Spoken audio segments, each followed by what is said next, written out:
Yoho, apa kabar nakama semuanya? Kita sudah menjalani bulan Oktober. Artinya ini adalah 3 bulan terakhir kita di tahun 2021. Kira-kira apa harapan nakama yang mungkin bisa terrealisasi di 3 bulan ini? Apakah salah satu harapannya adalah menemukan senjata kuno Pluton untuk memusnahkan benteng cinta orang yang istimewa? Haha. Mengenai One Piece kali ini kami ingin membicarakan soal kaitan bulan dan matahari. Jadi selamat datang di Mega Teori Diskus OP. Tanpa basa-basi lagi, langsung saja mari kita mulai.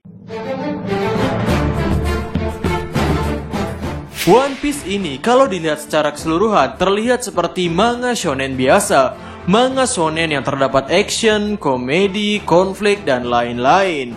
Mungkin satu-satunya perbedaan manga One Piece dan manga shonen lain yang paling terlihat jelas adalah manga ini memiliki penggambaran karakter yang aneh.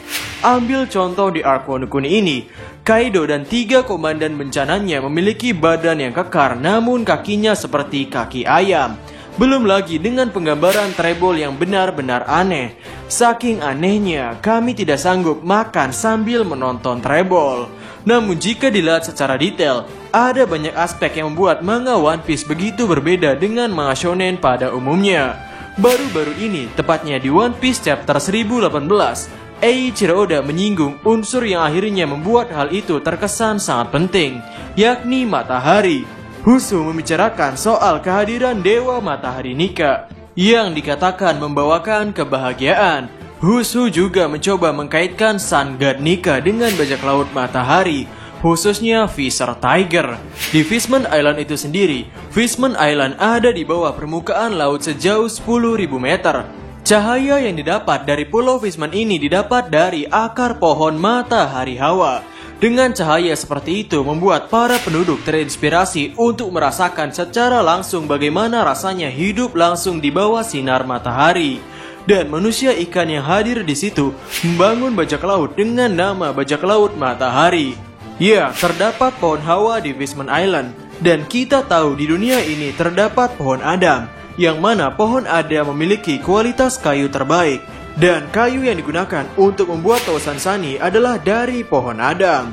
Lalu ada 2 tempat yang warganya memuja matahari, yakni orang-orang langit, khususnya para Sandia. Mereka berdoa pada Dewa Matahari.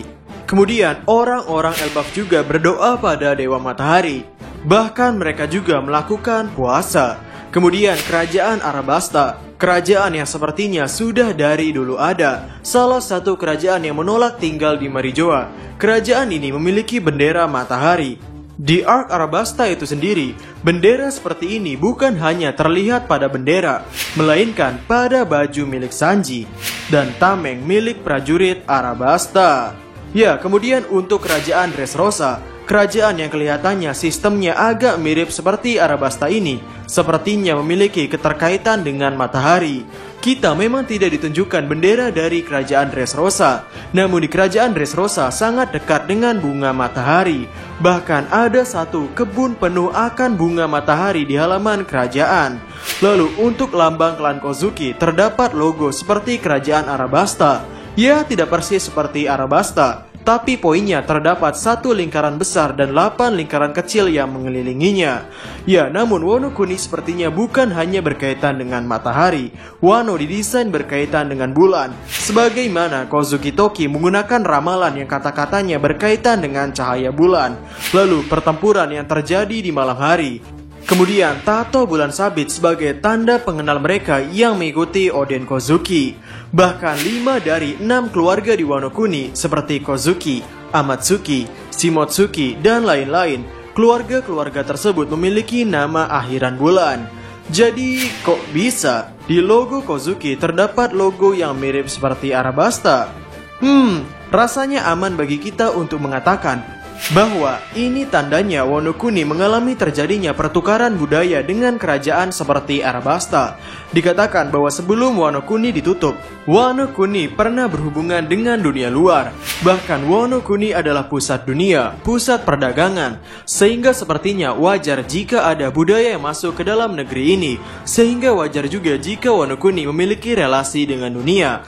Buktinya adalah poneglyph yang dibuat oleh keluarga Kozuki disebar ke seluruh dunia, yang mana mereka yang wilayahnya terdapat poneglyph secara turun-temurun mendapatkan sebuah petuah untuk menjaga poneglyph dengan jiwa raga mereka. Termasuk contohnya adalah kerajaan Alabasta. Lalu Wano Kuni, khususnya Kozuki, begitu terikat dengan Zou serta Sukuming, dan kami pikir dua hal ini begitu kental akan bulannya. Terlebih lagi sebagaimana warga Sukuming dapat berubah ke dalam wujud sulong ketika bulan purnama. Namun meski begitu, baik Kozuki atau terutama warga Sukuming, mereka begitu menanti yang namanya Fajar. Mereka menanti The Land of Dawn. Itu mah arena Mobile Legend. Haha, ya intinya Sukuming sangat menanti datangnya Fajar sebagai hari baru mereka.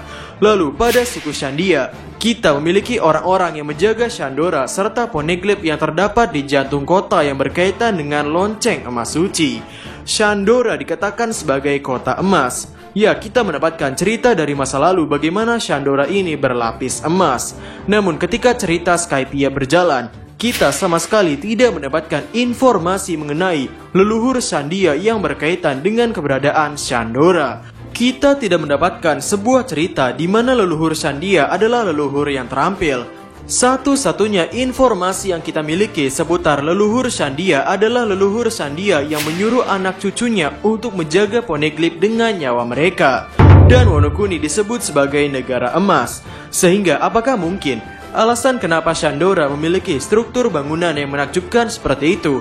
Terus juga terdapat poneglyph yang begitu ngepas di dalam struktur bangunannya, ditambah dengan lapisan emas. Apakah mungkin dari semua ini bahwa Shandora sebenarnya dibangun oleh warga Wano Kuni? Lalu Shandia sepertinya adalah salah satu ras yang terdapat di artefak yang dibaca oleh God Enel, sehingga informasi yang cukup bagi kita untuk mengasumsikan bahwa Shandia berasal dari bulan. Namun entah kenapa orang-orang Shandia ini berdoa pada matahari. Dan kira-kira apa peran Will of the atau orang-orang bermargadi dalam konsep bulan serta matahari ini?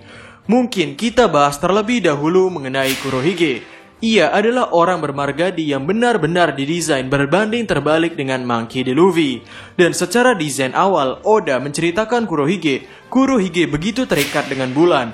Mulai dari cerita yang mengatakan bahwa Kurohige tidak tidur sepanjang malam. Lalu ketika Eiichiro Oda menggambar masa kecil Kurohige juga, Eiichiro Oda menggambar unsur bulan di sini.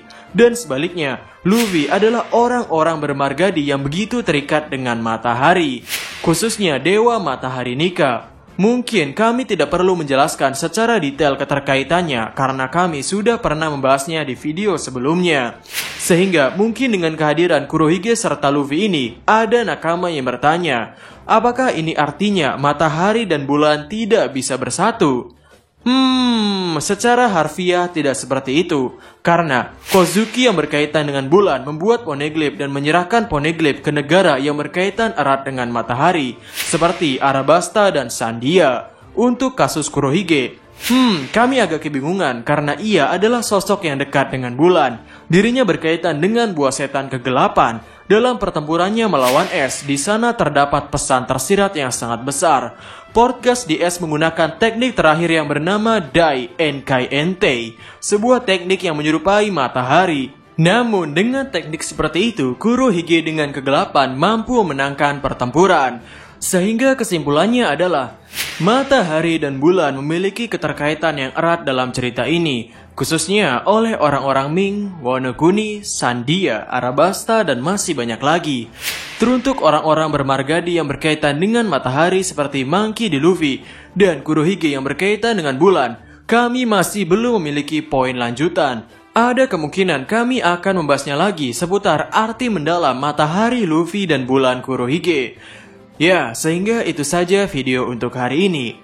Bagaimana menurut nakama semuanya? Berikan komentar kalian atau berikan koreksi kalian semua atas teori kami tersebut di kolom komentar di bawah. Jadi, kami Diskusope dan terima kasih banyak.